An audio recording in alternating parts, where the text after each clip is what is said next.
tous, j'espère que vous allez bien. Alors aujourd'hui, je vous fais une petite vidéo pour vous raconter ce qui m'est arrivé avec Booking.com. Oui, j'avais plusieurs appartements sur cette plateforme, sur Booking, et il y a quelques jours, j'ai décidé de tous les retirer. J'ai pas fait les choses à moitié, j'ai retiré toutes les annonces que j'avais sur booking.com. Parce que j'en avais plein le cul en fait. Je vais vous dire pourquoi. Alors d'abord, moi je suis Jérémy du blog bonjourlarente.com.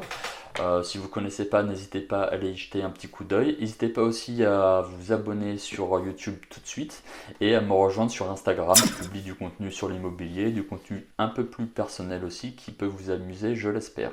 Alors revenons-en à Booking. Moi, ça fait plusieurs années, ça fait 3-4 ans que je fais de la location de courte durée.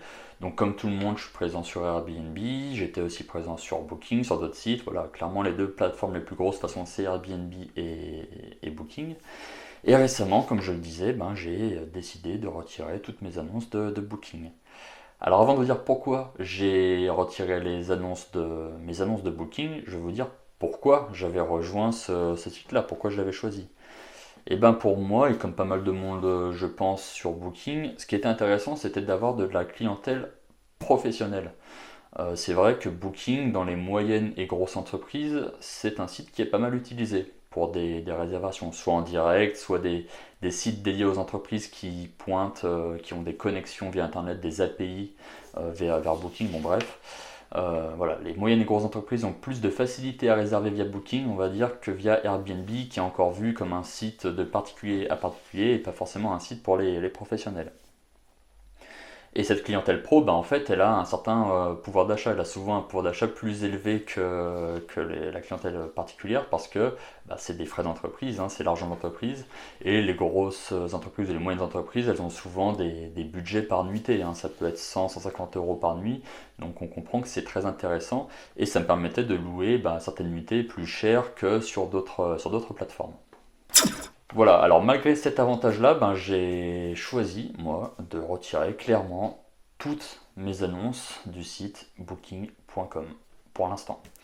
Je ne dis pas que ce sera définitif, je vous dirai pourquoi à la fin, mais pour l'instant, hors de question que je remette mes annonces sur ce site booking.com. Alors pourquoi? Et en fait moi je vois quatre raisons qui m'ont finalement poussé petit à petit à retirer mes annonces de Booking. Alors, premier petit point qui me chagrinait un petit peu, mais bon, qui ne m'a jamais réellement impacté, mais je vais vous le dire quand même, c'est que sur Booking.com, en tant que partenaire, il vous appelle un partenaire quand vous mettez une annonce, et Booking.com ne vous propose pas d'assurance, contrairement à Airbnb. Airbnb, quand vous mettez votre bien sur le site Airbnb, automatiquement vous avez l'assurance Airbnb qui couvre vos biens à plusieurs centaines de milliers d'euros. Moi je crois que chaque appartement est couvert à hauteur de 800 000 euros avec l'assurance Airbnb. Voilà. Sur Booking, pardon, vous n'avez pas d'assurance de ce type-là. En fait, c'est à vous d'avoir vos propres assurances, de demander éventuellement à vos locataires, putain, s'ils ont des assurances, évidemment personne ne le fait ça, hein, quand vous louez des appartements. Et ça vient du fait que Booking à la base c'était dédié aux hôtels. C'était une plateforme qui était surtout utilisée pour les hôtels. Voilà, chaque hôtel pouvait mettre son annonce. Et les hôtels, c'est un domaine très professionnel, très organisé, avec des assurances spécifiques, hein. Quand vous allez à l'hôtel, on ne vous demande pas si vous avez une assurance.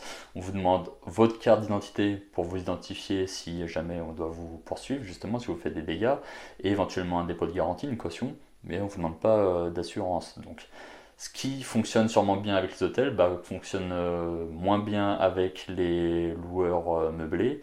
Et de ce fait-là, moi j'avais toujours un peu ça en tête, ça me travaillait un petit peu quand même, mais j'avais jamais eu de problème, on va dire, de ce côté-là. Voilà. Donc je le liste quand même, faut que vous l'ayez en tête si jamais vous voulez vous lancer sur booking.com. Alors le deuxième point, c'est la gestion de la caution. Et là, j'ai eu quelques petits problèmes avec, je ne vous le cache pas. Alors, il faut savoir que jusqu'à maintenant, enfin jusqu'à peu, jusqu'à il y a quelques semaines ou mois, je sais plus, Booking ne gérait absolument pas la caution, ou le dépôt de garantie, c'est le terme plus technique, hein, le dépôt de garantie de vos clients.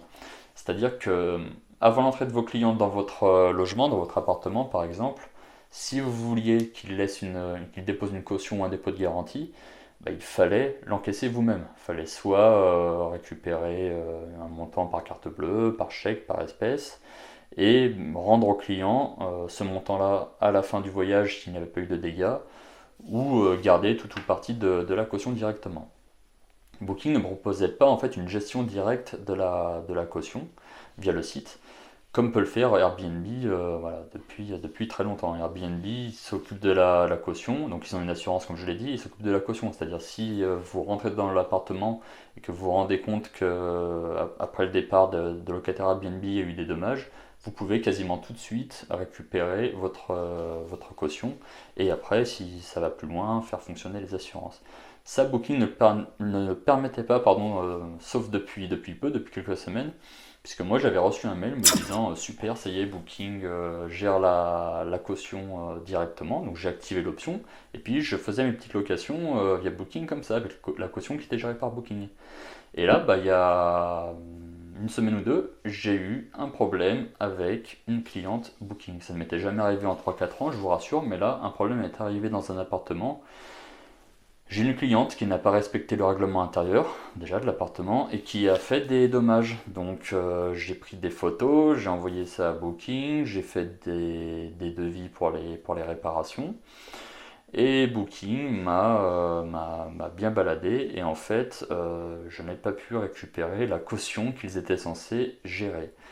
Le support a été nul à chier, je vais être honnête, et j'ai jamais pu récupérer ma caution. Donc en fait, quand vous passez par Booking, il vaut mieux gérer votre caution vous-même avec vos propres moyens plutôt que de leur laisser la gestion de votre caution parce que vous allez galérer pour la retrouver. Moi j'ai eu plusieurs échanges avec eux et en fait à la fin ils m'ont simplement envoyé je sais plus, un document de 40 pages là sur les conditions pour récupérer la caution. Et ouais, c'était hallucinant. Donc, j'ai pas eu de retour, pas eu de retour de caution. Les dommages ont été pour ma pomme, et puis c'est tout. Troisième point qui est lié un petit peu au deuxième, c'est justement la qualité du support. Le support, il est nul à chier. C'est-à-dire, avec Booking, le support se renvoie la balle entre différents services. On a l'impression d'être dans un service public, quoi. Clairement, on ne sait pas à qui on a affaire.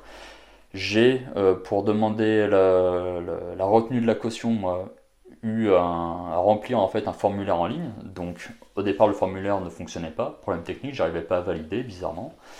Il a fallu 4 jours pour que Booking règle le problème. Donc à la fin le formulaire a fonctionné, mais je vous dis pas la galère que ça a été à expliquer, hein. J'ai eu affaire à plusieurs services, bref. Donc à la fin j'ai pu faire ma demande, déposer mes photos, déposer les devis de réparation, etc. Et tout envoyer avec le montant. Et après, Booking est rentré dans des négociations. J'ai eu des appels. Alors attention, les appels Booking, le support c'est incroyable, hein. Vous en avez de toute l'Europe. Moi j'ai reçu je voyais sur mon téléphone portable des appels en provenance de Londres, en provenance de Barcelone, en provenance d'Amsterdam, avec à chaque fois un service différent. Un coup le service partenaire, un coup leur service informatique, un coup le service facturation. Je comprenais rien. J'ai fait le tour de l'Europe avec mon téléphone portable via Booking. Merci, j'ai bien voyagé. Mais du coup, je devais expliquer à chaque fois ma demande et puis on me réorientait vers un autre service. Enfin, la cata. Des fois, des gens qui parlaient français, mais limite français. Non, honnêtement, le support nul à chier, hein, clairement. Quatrième point, un peu plus politique, on va dire, celui-ci, si j'ose dire. C'est le délire woke dans lequel Booking est rentré, je trouve, depuis peu, là, putain. Alors, le wokisme, je sais pas si vous savez ce que c'est, on en parle pas mal dans les médias, en politique, etc.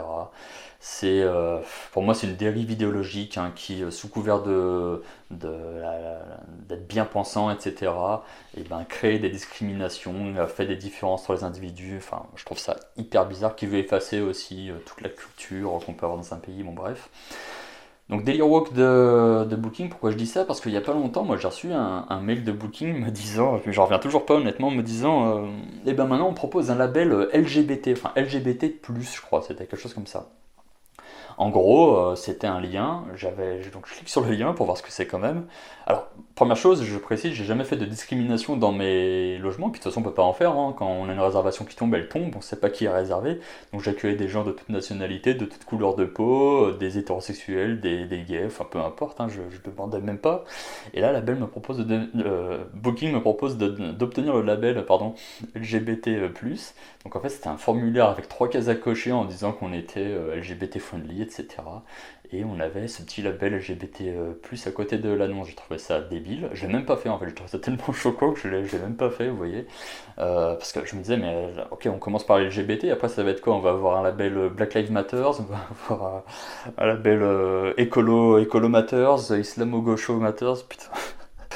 Putain, bref. Pardon, voilà, qu'est-ce qu'on va avoir, comment ça va finir? Moi, je voyais pas l'intérêt. J'ai une annonce en ligne, tout le monde peut cliquer dessus pour réserver. Je m'en fous de qui la réserve, je m'en fous de savoir votre couleur de peau, votre orientation sexuelle, j'en ai rien à foutre, honnêtement.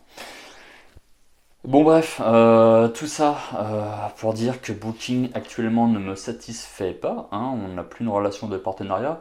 Ils vous appellent les partenaires. Quand vous êtes propriétaire, un propriétaire qui posait des annonces sur Booking, vous devenez un partenaire. Mais le partenariat, je l'ai pas vu moi. Il fonctionne bien dans un sens quand il faut leur laisser de l'argent, par contre quand il faut leur demander un peu de support, malgré 3-4 ans de bons et loyaux services avec eux, et ben là il y a plus personne. Donc le partenariat, je le vois pas.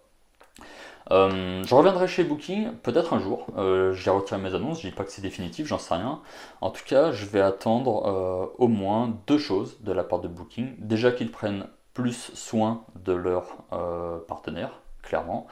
Si Booking vous gérez la caution, faut aller jusqu'au bout. Faut la rendre faut la rendre, faut la facturer quand vos partenaires vous la réclament parce qu'il y a eu des dommages, quand il y a des bonnes raisons, que le règlement intérieur n'a pas été respecté par les clients ou qu'il y a eu des dommages avec photo et facture à l'appui, il faut rendre la caution. Booking, c'est tout, hein. Ça sert à ça un dépôt de garantie en fait. Sinon, faut pas dire vous faites de la gestion de caution, faut la laisser faire, faut dire clairement au propriétaire on vous laisse faire, nous on s'occupe pas de ça. Là, vous avez fait quelque chose, mais vous le faites mal, vous savez pas le gérer, donc laissez faire les propriétaires, mais annoncez-le.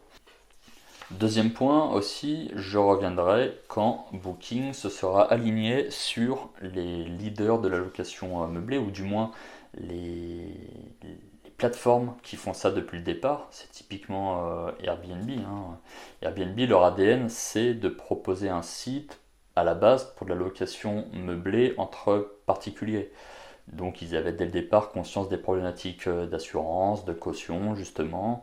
Et Airbnb, c'est pour ça qu'Airbnb, il y a une assurance, il y a une gestion de la caution qui est bien faite. Moi j'ai eu des tout petits dommages hein, avec les clients Airbnb, pas grand chose honnêtement. À chaque fois je réclamais sur la caution, au max j'ai dû réclamer 100 euros je crois. Voilà. Et Airbnb m'a toujours donné l'argent. J'ai jamais eu un problème avec Airbnb. Je dis pas que les contacts sont toujours qualitatifs, mais au moins la caution elle est gérée, puis elle vous est rendue quand vous avez un problème. Donc tant que Booking ne sera pas à ce niveau-là de service, avec une vraie gestion de la caution, avec des assurances aussi pour les loueurs particuliers, les loueurs meublés, et ben moi je retournerai pas sur Booking je pense, hein, voilà. Donc c'était tout, c'était mon petit coup de gueule sur Booking. Je ne fais pas de coup de gueule sur la chaîne habituellement, j'ai pas de part chez Airbnb ou qui que ce soit honnêtement. Donc je voulais juste m'exprimer sur mon retour d'expérience, sur ce que j'ai vécu avec Booking, et vous la partager pour que vous évitiez de tomber dans certains pièges. J'espère que vous avez apprécié la vidéo. Si c'est le cas, s'il vous plaît, pensez à vous abonner et à mettre un petit j'aime, ça m'aide beaucoup. Allez aussi voir mon compte Instagram, il y a tout sous la vidéo, hein. Je mets du contenu, je l'espère, assez marrant et un peu plus personnel sur mon compte Instagram. En tout cas, les gens qui me suivent, je crois, se marrent pas mal des retours que je peux avoir dans mes stories. Et puis allez voir aussi le site bonjour-la-rente.com. Je publie des articles et puis mes vidéos, bien sûr, vous pouvez toutes les retrouver sur le blog. Et vous avez du contenu aussi, du contenu gratuit à télécharger. Voilà, je vous dis à très bientôt pour une prochaine vidéo, un prochain article, une story Instagram. Et puis d'ici là, portez-vous bien. Ciao!